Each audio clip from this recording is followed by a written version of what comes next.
Pasamos al tiempo de debate y preguntas.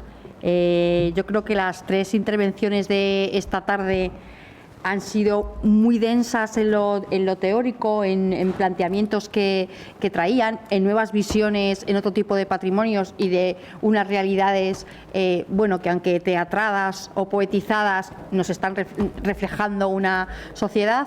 Así que entiendo que habrá preguntas, dudas, comentarios, observaciones. Aprovechemos que tenemos aquí a las tres personas que nos han dado la intervención. Allí hay una pregunta pedida. Ah, Mari, aquí adelante, perdón. Retomando la última o la penúltima parte de la intervención de Lupe, efectivamente las palilleras, yo no conozco ninguna palillera que viva de eso, que viva del encaje, prácticamente ninguna. Prácticamente ninguna, y hablo de ahora mismo, muy pocas. Alguna que ha montado una tienda, pero que tiene palilleras que trabajan para ella. Pero básicamente ellas trabajan en los ratos que le deja o bien el trabajo que hacen fuera de las casas o el trabajo doméstico, el trabajo de cuidados, etcétera. Eso yo voy cada X tiempo, hablo con ellas. Luego lo que sí es verdad es que en las tiendas de Santiago el encaje de Camariñas adquiere unos precios astronómicos en esas tiendas monográficas y elegantísimas de la zona vieja. Claro, es que Santiago es la corte de los milagros, entonces, que decía Valle Inclán. Bueno, esa era una cuestión. Y la otra es esa idea de Sandra Harding de añadir mujeres y agitar. A mí me preocupa, y me preocupa mucho desde hace años, porque además en el feminismo académico, pero no solo, es la alternativa o la línea que ha triunfado. ¿Y por qué? Pues yo creo que practicando la hermenéutica de la sospecha, de la que habla Alicia Puleo, yo creo que eso es más fácil, porque no pone en cuestión el patriarcado de la institución, no pone en cuestión las instituciones, no pretende despatriarcalizar, pretende añadir mujeres. Está bien, es un derecho democrático, ¿no? Si somos el 50% de la humanidad, está bien que haya paridad. Está bien, yo no me opongo, me parece bien, pero hay que ir más allá. Y despatriarcalizar las instituciones es muy complicado. Es un proceso, yo no sé cuántos. Mi amiga Merinás, la historiadora, que conoceréis, dice que como 300 años o así. Así que, bueno, animaos a la reencarnación, yo qué sé.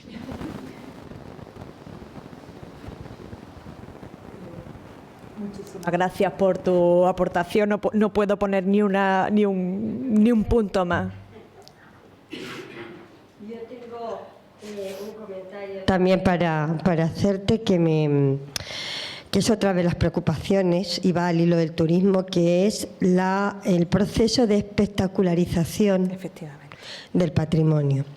Es decir, nosotros cuando trabajamos en patrimonio, y está claro en la convención, lo que trabajamos sobre procesos, trabajamos sobre saberes, sobre formas de relación, y lo que yo estoy viendo no en los expedientes, en los expedientes de UNESCO y en los demás, es una construcción de espectacularización creando parques temáticos en distintos lugares donde ese patrimonio se fosiliza, es decir, todo lo contrario a lo que quizá pretendíamos, para ser contemplado. Eso explica que se venda cultura y no se venda el producto.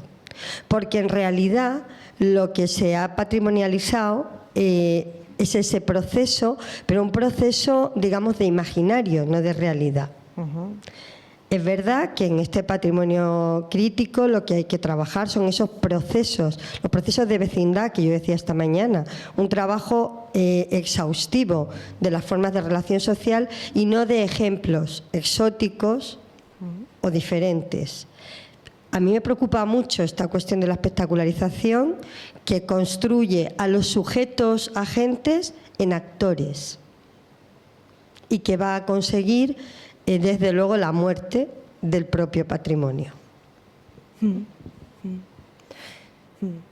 Gracias por la reflexión. Efectivamente es algo también que a mí me preocupaba y que analizo, eso, lo que decía en mi tesis doctoral o en algunos otros textos, ejemplos que he hecho, y es precisamente porque, fíjate, es una lógica además muy depredadora, o por así decirlo, muy, digamos que en cuanto empieza un proceso de patrimonialización se olvidan todos los otros aspectos, como decía, laborales o vecinales, otro tipo de reivindicaciones, la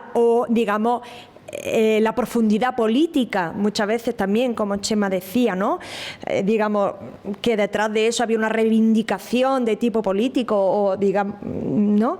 Y esa lógica patrimonial o la espectacularización de la cultura invisibiliza y arrasa con todo. Y es algo que me preocupa. Y entonces no sé, digamos, de qué manera. Ahí tenemos que seguir, ahí tenemos que seguir indagando.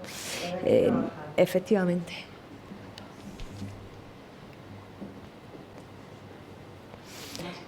Claro, para los demás también, o sea, para los otros. Sí, porque efectivamente el espacio de debate para las tres. Yo es que tengo bastante para hablar, pero como con diferencia soy la persona que más ha hablado en estos 2 días, pues que prefiero no hablar, yo.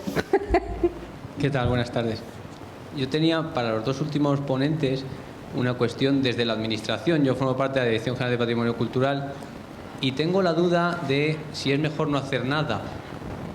Digo, a efectos de lograr la pervivencia del patrimonio que no está institucionalizado, quedarnos quietos.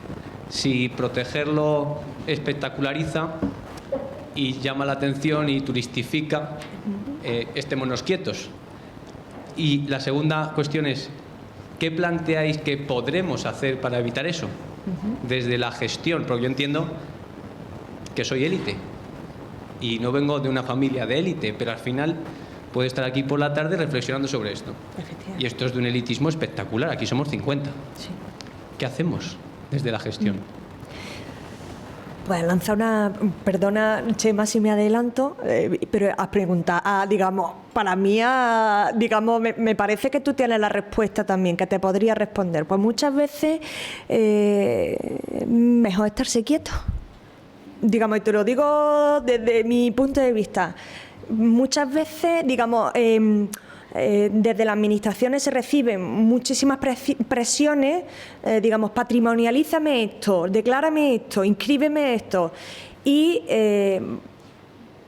desde la experiencia muchas veces se ve que son peores las consecuencias que los beneficios que puede llegar a traer, en términos eso de espectacularización, invisibilización de ciertos procesos, simplificación, ¿no? Se elimina mucha complejidad de muchas de estas fiestas, ¿no? Se turistifica, se reciben hordas de turistas muchas veces, y a veces es mejor, efectivamente, decir, estarse quieta a nivel de inscripción en una serie de listas y ser cauta en ese sentido. No lo sé. Yo no me puedo resistir, efectivamente. También voy a hablar de eso, ¿eh? Yo también soy pues administración. Por favor, corta, que no quiero que salga. Yo soy administración y yo no me puedo parar. Yo no me puedo parar. O sea, yo entiendo que lo que tenemos que hacer, no solo la administración, sino todos los ciudadanos, que nos interesa esto, aunque seamos 50 los que estamos aquí, es tener un espíritu reflexivo y ver cómo evoluciona. Y yo siempre lo digo, o sea, cuando yo acabé la carrera tenía una idea del patrimonio, de lo que era el patrimonio, a lo que me iba a dedicar, y el que tengo ahora se parece lo que un huevo a una castaña, porque era una cosa absolutamente distinta. Hablamos de listas, hablamos de fórmulas de protección, de un montón de cosas. A lo mejor tendríamos que empezar a discutir, a mí no me parece, yo prefiero que vayan muchos turistas a ver una cosa y que se queden, a que esa cosa desaparezca por miedo a que vayan turistas, partiendo de la base de que la masificación en todo no es buena.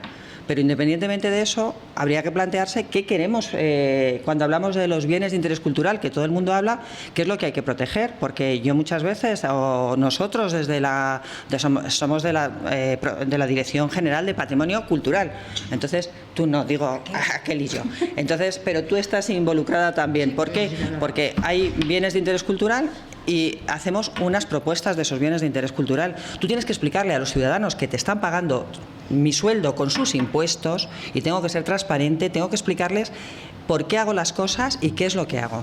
Entonces, mi opinión con respecto a los bienes de interés... Esto es lo que te he dicho que no quiero que grabes, por favor. Mi opinión con respecto a los bienes de interés cultural es que no nombraría ninguna catedral. ¿Por qué? Porque creo que están protegidas. Porque el peso social que tiene una catedral, un palacio en nuestro país, no te lo digo en África, donde la gente tiene el mismo patrimonio, que lo hablamos en la comida, pero como tiene que estar preocupado para no morirse con 30 años y comer, pues el patrimonio se destruye y no pasa nada. El patrimonio que nosotros entendemos y estamos aquí defendiendo es un patrimonio de una sociedad opulenta y posmoderna, que es la en la que nosotros vivimos. Entonces yo entiendo que para mí una catedral no necesitaría ser BIC, porque jamás nadie va a tirar una catedral, porque nadie se va a molestar en eso. Entonces yo usaría mis pocos recursos y mis pocos esfuerzos y mi poco tiempo, porque me gustaría vivir 400 años, pero creo que no va a ser posible, y sobre todo no los quiero vivir siendo funcionaria, me quiero jubilar, pues me gustaría hacerlo para hacer BIC las cosas que realmente tienen peligro de desaparecer. Y eso muchas veces son cosas pequeñas, que son difíciles de explicar a la gente, porque yo, que soy la jefa del área de protección, puedo decir esta burrada, que yo no pondría BIC a una catedral y sí pondría BIC, por ejemplo, a una fiesta popular, que tú sabes que nos estamos pegando para que esas fiestas salgan, porque luego nos dicen que por qué vamos a proteger las mallas, que es una fiesta machista. Cuando tú tienes que explicar eso a la gente que tiene el poder... Sí, lo tienes que explicar, Paz. Y entonces ahí entramos en unas dinámicas un poco, y luego también nosotros, como dices tú, somos élite y tenemos cierto dinero, y voy a hablar de algunos datos que has puesto, es por seguir polemizando hasta las 7. Habéis dado una serie de datos de... vale, bueno, te dejo un rato. Una serie de datos de las mujeres artistas. Bueno, sabemos lo que son las mujeres artistas anteriores. Yo creo que también no es un problema de hombres y mujeres, porque hay muchísimos hombres pues yo soy arqueóloga, durante toda la historia de la humanidad, que han estado tan subyugados como las mujeres. Yo creo que es una cosa de educación y poder. El problema es que a nosotros no nos han dejado llegar a esa educación para tener el empoderamiento del poder. Por eso la educación es más importante que la cultura. Una vez que tienes educación y comes, la cultura va de suave. Pero a lo que yo me refiero con esto, ya no sé qué os iba a decir, se me ha ido de la cabeza. Sí, pero era una cosa que me parecía que era importante, pero no debía ser tanto porque se me ha olvidado. Menos mal que lo están cortando. Fenómeno. Sí. Sí, lo de las cifras, perdón. Todos vosotros sois consumidores de arte. No sé si os habéis planteado que cuando hay una mujer artista súper reconocida, estoy hablando del top, esa mujer top, en las galerías de arte, que no somos la administración, porque no somos los únicos malos, y en el mercado del arte, su valor nominal económico es la mitad que la de un hombre. No sé si os habéis planteado que cuando una mujer que va a hacer una película pide una subvención, por el hecho de ser mujer le pagan la mitad o le subvencionan la mitad que a un hombre. Entonces, esa es nuestra lucha. ¿En literatura no pasa? Pues me alegro. Me gustaría comentar...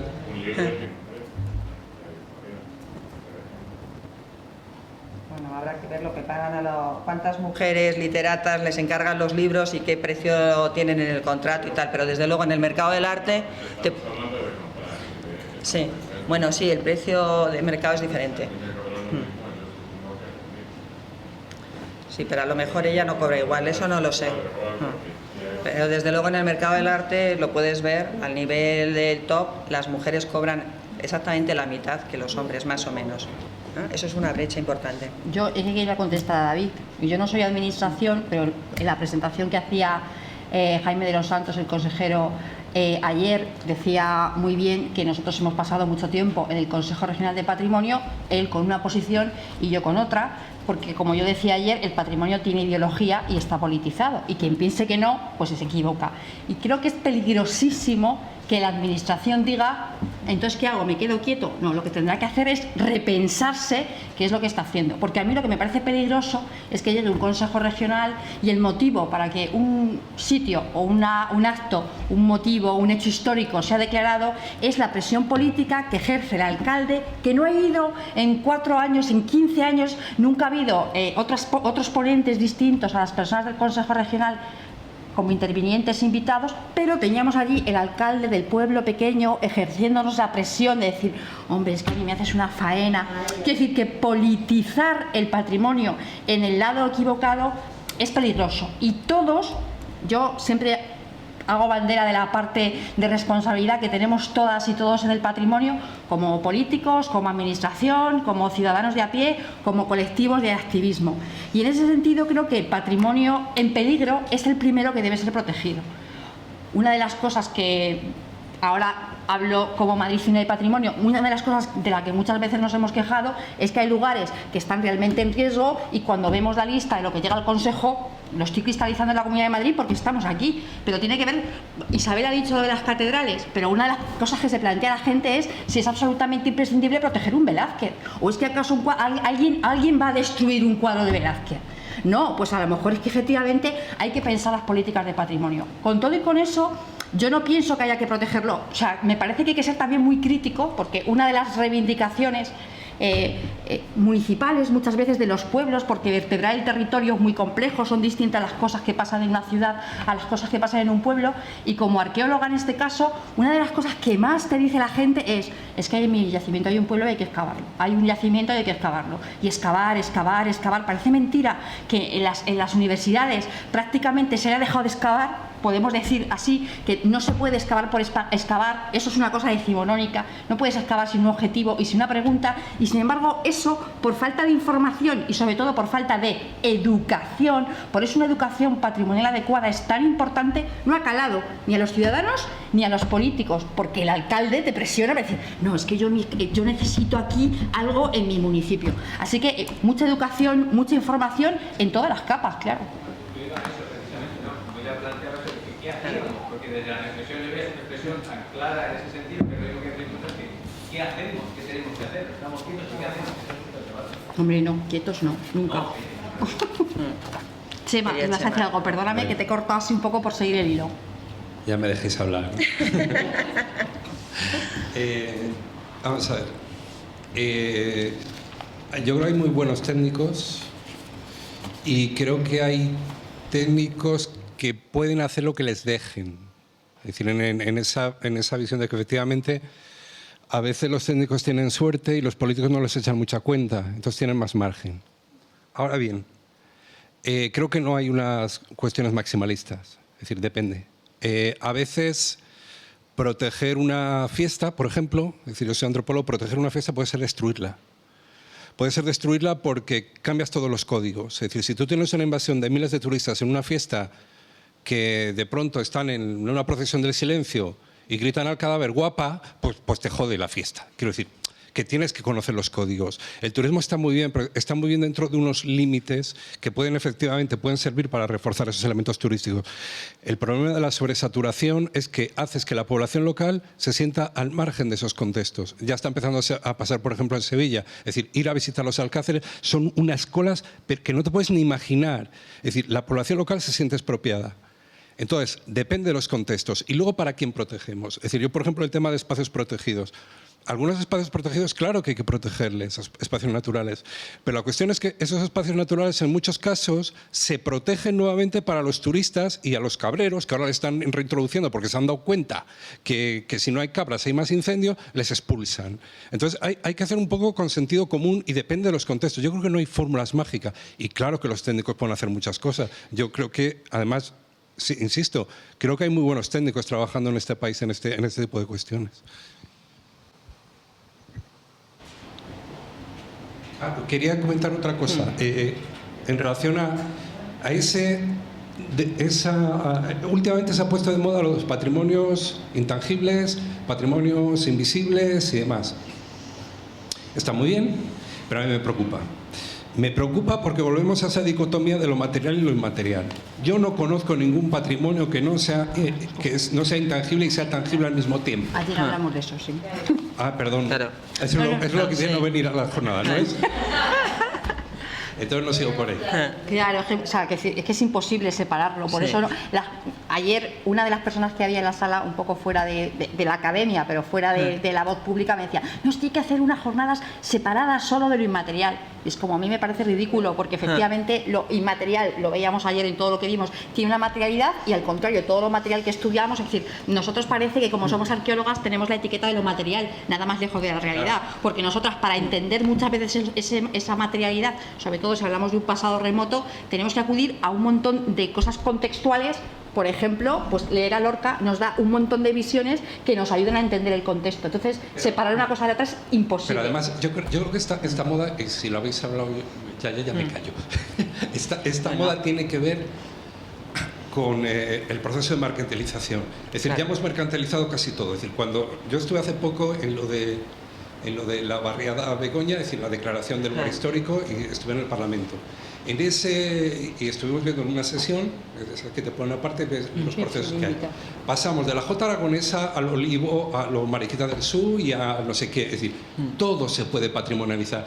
Porque, es decir, cuando ya se ha patrimonializado lo material, las catedrales, los monumentos, no sé qué, pues hay que mercantilizarlo todo. Es decir, en una sociedad más que ya lo mercantiliza todo. Eso que llaman economía colaborativa, en la que ya comercializamos nuestras casas, nuestra sexualidad, nuestro coche, todo se vende. También esto del patrimonio invisible es enormemente rentable para el mercado, los últimos resquicios para esa mercantilización. Bueno, y olvidamos a veces el marco de los derechos humanos, porque, o sea, en el listado de cosas que han sucedido en la legislatura pasada, curiosamente esto no pasó por el Congreso de los Diputados, pasó por el Senado, que es un lugar así noto por el que pasan a veces algunas cosas y la gente nos interesa. Leerse las actas parlamentarias es un trabajo alucinante, ahí hay tesis abiertas para hacer cosas muy increíbles. Pues una de las cosas que se aprobó por unanimidad, y merece muchísimo la pena ver las defensas que se hacen en esos momentos de la fiesta de Elche, esta de los pajes, no la del misterio, la de los niños que el día de Reyes hacen un blackface, absolutamente, o sea, esto es absolutamente dramático. Cuando habéis dicho antes, tú has dicho que había estupendos técnicos, el problema es que en ese caso, si tú ves qué personas hicieron la defensa, he hecho el trabajo de buscar cuál era la formación que tenías, los argumentarios, lo que se primó es lo territorial, es decir, era el senador de la provincia aludiendo a esta es mi identidad, yo vengo de aquí, uy, yo me acuerdo de esto cuando era niña o niño. Te estoy hablando de todos los partidos políticos por unanimidad están haciendo esa defensa, cuando en diversos partidos políticos, por no decir en todos, hay expertos que estábamos diciendo, no, perdona, esto es que está en contra de los derechos, o sea, da igual lo que ponga la ley, tú ahora mismo ya no puedes defender esto. Entonces, a veces lo que tienen que hacer los técnicos y los políticos también es actualizarse, y a veces incluso un poco más allá de las leyes, porque las leyes, ya sabemos, eso es lo que nos han enseñado así, ¿no? Que las leyes van siempre detrás de la sociedad, pocas veces van antes. Yo soy muy pesada, pero aquí te quiero preguntar una cosa. Sí, no le dejes que se vaya vivo, pregúntale a Emilio. Yo soy Paz. Yo te he hablado esta mañana. Cuando te estaba escuchando, me daba cuenta que desde esta exacerbación lírica de Lorca, estabas hablando de uno de los ámbitos de patrimonio menos tangibles, pero más constructores del imaginario simbólico y de la vida, que es esta transmisión a través de la palabra, de los valores éticos y de los posicionamientos ante la vida. Y yo me preguntaba estas conexiones que siempre hay entre lo oculto y lo popular. Digo, como dos categorías un poco burdas, entenderme, lo digo un poco burdo, ¿no? Estas conexiones en las que lo oculto toma de lo popular para construir estas categorías. Tú hablabas de metáforas, pero fíjate qué curioso, yo te estaba escuchando, claro, con estas palabras espectaculares de Lorca, unas coplas que se cantan en Toledo y que dice, dame un beso de amor, no te lo puedo dar, que no acostumbro yo a los hombres besar. Y si te beso a ti, te vas a acostumbrar, y después de acostumbrado, me lo vas a criticar.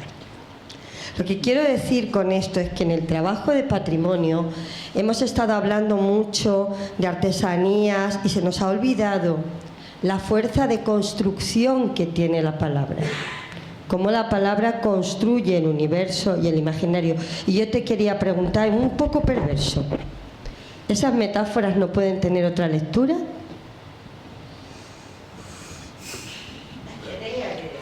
Pregunta, por Dios. Venga, un poco perverso te han dicho. Yo te doy un beso cuando tú quieras. Aunque soy más de la cera de Lorca, pero da igual. Efectivamente. ¿Cómo era la pregunta? La palabra y la clave es, las metáforas no pueden ser otra cosa, no es una interpretación. Esta es la pregunta que hace... Pero esta es la pregunta que siempre te hace un alumno El que ha suspendido, sobre todo, ¿no? Un alumno de filología, ¿no? Cuando estás lanzándote a la piscina y te dicen, pero eso lo sabía el autor, o la interpretación que usted hace es exactamente la única. Decir eso es decir una barrabasada, porque el material artístico, el material literario deja de pertenecer al autor en el mismo momento que lo publica. Igual. No hablaba del autor, sino de tu interpretación de las metáforas Sí. dentro de Lorca. Precisamente porque deja de pertenecer al autor, es susceptible de ser interpretado de muchas maneras. Lo que ocurre es que hay interpretaciones posibles, lo que ahora los pedantes y las pedantes llaman plausible, que es una palabra espantosa, que no existe en español, que digo que hay interpretaciones coherentes con la obra del autor y hay sobreinterpretaciones que deben ser apartadas y menospreciadas. Sí, mi interpretación tiene que ver con una coherencia dentro de la obra de Lorca. Efectivamente, por eso he intentado... ¿Que tomaba de lo popular? Evidentemente, pero tomaba de lo popular, esto también hay que tener cuidado, en el sentido de que Lorca no dejaba de ser un burgués que intentó recuperar una parte de la cultura, la que a él le interesaba y la que a él le servía para su propósito de llegar a ser un escritor conocido en Madrid, eso no hay que olvidarlo, que efectivamente nació en Granada, pero recuperó la cultura andaluza, estrictamente aquella que él pensaba que podía filtrar en un auditorio o en un lector cultivado madrileño o urbano, que empezaba a ser sensible a otras identidades. Es decir, que no es una recuperación de lo popular, que esto es una idea de Lorca, no, esto es absolutamente falso. Bueno, hay otra cosa que ha dicho Chema con la que tampoco estoy de acuerdo, pero no me quiero extender. Dila. La cuestión, la portada de ese libro a mí me ha turbado. Estoy escribiendo un libro sobre identidades homoeróticas a principios del siglo XX. No soy muy gipsiano, que me perdone Ian, a quien conozco. No soy muy gipsiano y que me perdone Ian, digo. A mí ese libro me parece un libro sesgado en lo intencional y en lo ideológico. Eso es un listín telefónico, literalmente, muy asentado, hemerográficamente, de lo que él cree que fueron los amores de Lorca. Y como tal no me produce una especial conmoción intelectual, por ser fino. Y a Lorca no lo mataron por maricón. Eso es una interpretación muy políticamente correcta que merece ahora el consenso de todos. Si eso fuera así, hubieran muerto muchos otros poetas mucho más relevantes que Lorca en el momento en el que Lorca existía. Lorca no es el mito que nosotros hemos creado desde la perspectiva de finales del 20 o del 21. Lorca no tiene un puñetero éxito hasta que no vuelve de Argentina, porque nadie es profeta en su tierra.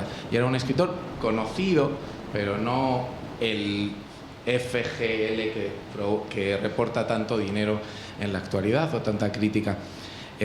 A Lorca, insisto, tampoco lo mató la Falange.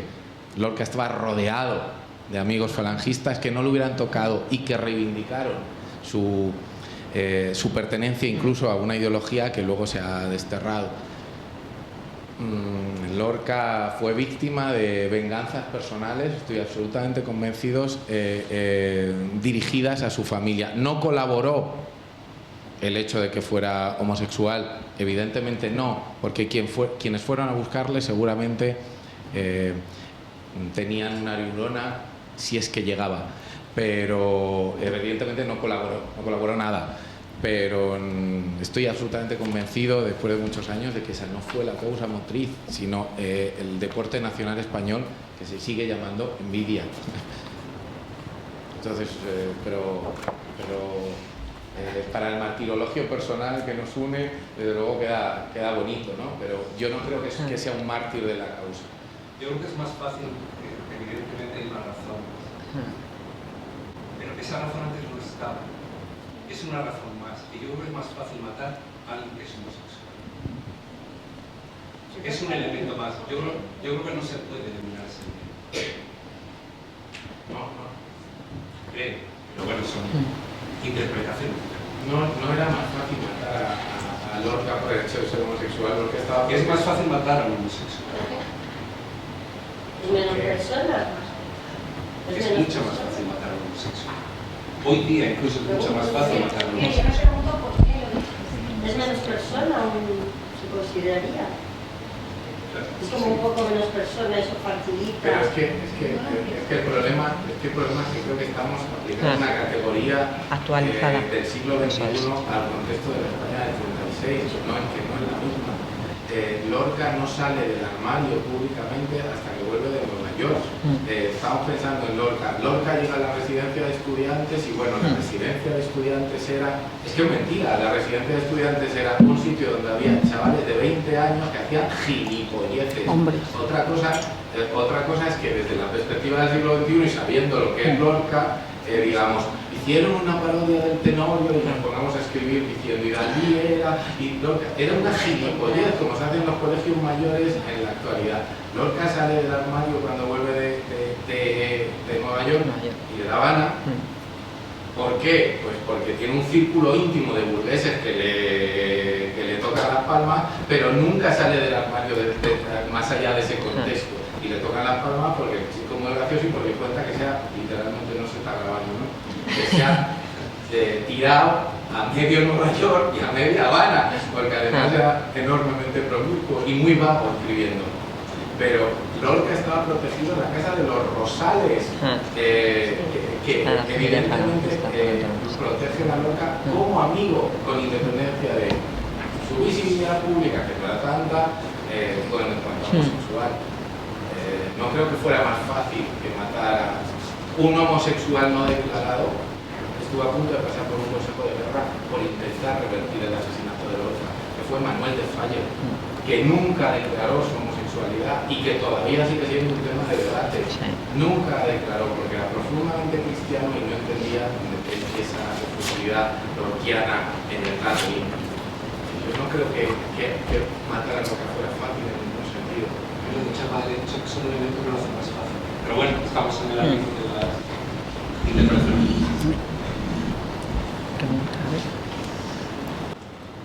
¿Alguna pregunta más? Ah, perfecto. Es más fácil matar a un gay, es que no lo explicas. ¿Qué te hace diferente a ti, que eres homosexual, de mí, que no lo soy? Para que sea más fácil matarte a ti que a mí. No entiendo. Perdón, pero no lo entiendo.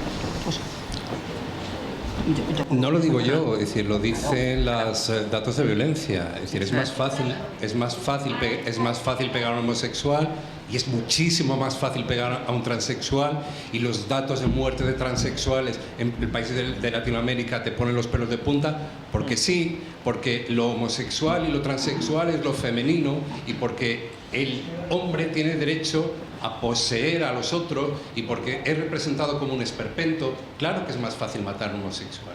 Pero si tú ves los datos, por ejemplo, de violencia de género, son muy altos. Hay ciudades como, por ejemplo, la ciudad Juárez, donde se hace... Perdona, nos estamos liando. Es decir, estaba pensando en... Perdona. Bueno, me estoy liando. Estaba hablando de hombres, estaba hablando masculino. Bueno, mal hecho. Estamos hablando del mundo... Estamos hablando del género, Estamos hablando de todo. Yo no creo que sea más fácil matar a un homosexual. Pues mira, Yo me creo vas que a estamos permitir que haga hablando dos de narices. todo. Lo primero es que estamos hablando de todo. Y una de las cosas, uno de los ejes de todo quiere decir que no solamente estamos hablando de mujeres. Y una de las cosas de las que se ha hablado aquí muchísimo es de poder. Porque el poder tiene que ver mucho con la patrimonialización. Lo hemos visto desde la primera intervención hasta la última. Y una de las cosas que está asociada al poder son las violencias. Y si hablamos de las violencias en el pasado remotísimo, que nos hemos ido a la prehistoria más lejana, y en el pasado que es ayer, y hablamos del presente, las violencias se ejercen contra la otredad. Y la otredad es todo lo que no es el hombre varón blanco. Hombre, varón, blanco. Margarita, en su conferencia, en su primera conferencia, nos decía cómo el discurso, cómo la arqueología nace en un contexto determinado, que es Europa, donde está ese hombre, varón, blanco. Y no hay que irse ni siquiera tan... O sea, y heterosexual, perdón. Estaba recordando la frase, un concejal del Ayuntamiento de Madrid, a propósito de cómo entender la ciudad, me decía: el único criterio que cuenta es Le Corbusier, que en un momento determinado dice que la ciudad se mide por lo que piensa un hombre blanco de 1,80. Esto me lo han dicho en esta legislatura el concejal de urbanismo. Como está grabado, pues aunque parece alarmante, entonces se ejerce la violencia, es más fácil ejercer la violencia sobre un homosexual, sobre un inmigrante, sobre una mujer, por supuesto. Entonces no es que sea más o menos fácil. Sí, como que no, es más fácil. Bueno, Es ya, más fácil, vale. yo soy una mujer que ahora tiene 40 años y que he sido maltratada. Es más fácil ejercer violencia sobre él o sobre mí. Es más fácil sobre cualquiera de los dos. Yo no estoy haciendo un ranking, porque los rankings no vale la pena, pero hay una categoría que es la de blanco. Yo soy una mujer que cuando me pasó esto fue hace 6 años y tengo 34. Y no respondo al canon de mujer maltratada, porque tengo estudios superiores, etcétera, etcétera. Una de las cosas que hemos dicho aquí. A mí cuando se toca que no hay ese canon. tema de la violencia, como puedes comprender, pues se me toca un poco la fibra. Entonces no es que sea más fácil, no. Incluso para eso somos iguales. Pero no digáis que es más fácil. Porque desgraciadamente cuando un hombre blanco, que queráis, ejerce ese poder sobre alguien al que cree inferior, le va a dar igual sobre quién ejercerla. Por eso te digo de la otredad. Por eso he usado la palabra otredad. Exactamente, ya, pero es lo mismo, ¿entiendes? A una persona que tiene ese tipo de carácter le va a dar igual que seas gay, que seas una mujer, que tengas una carrera o que no, es igual. Solo eso. ¿Alguna pregunta más?